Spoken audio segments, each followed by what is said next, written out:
앞서 보신 것처럼 오영훈 지사가 100만 원 미만의 벌금형을 선고받으면서 지사직을 유지하게 됐습니다.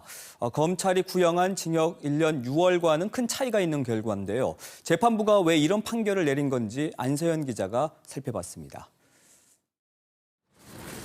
당장 14개월 동안 이어진 오영훈 지사의 선거법 사건 1심 재판.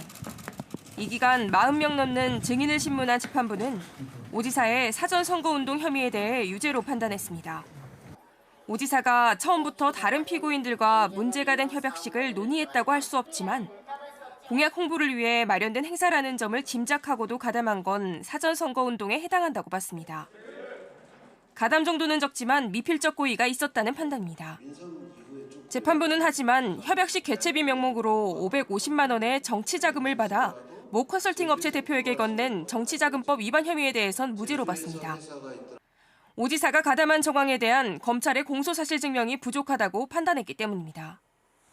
재판부는 당내 경선 기간 단체별 지지선언을 기획해 경선운동 방법을 위반한 혐의에 대해서도 당시 선거 캠프 관계자 2명이 주도한 것으로 보고 오 지사에겐 혐의가 없다고 판단했습니다. 결국 사전선거운동만 유죄로 인정한 건데 선거범죄 양형기준상 소극적 범행 등 감경 요소를 고려해 최대 벌금 90만 원형으로 정하고 있습니다. 양형의 이유에 있어서도 그렇기 때문에 위법성 인식이 크지 않다. 그리고 선거에 미치는 영향 자체는 거의 없는 것 같다. 이렇게 판단하셔서 자격에 영향이 없는 90만 원을 선고하신 것 같습니다. 앞서 검찰이 오 지사에 대해 재판부에 요청한 징역 1년 6월이란 구형과 큰 차이를 보이면서 민주당 일각에선 무리한 기소라는 지적이 벌써부터 나오고 있습니다.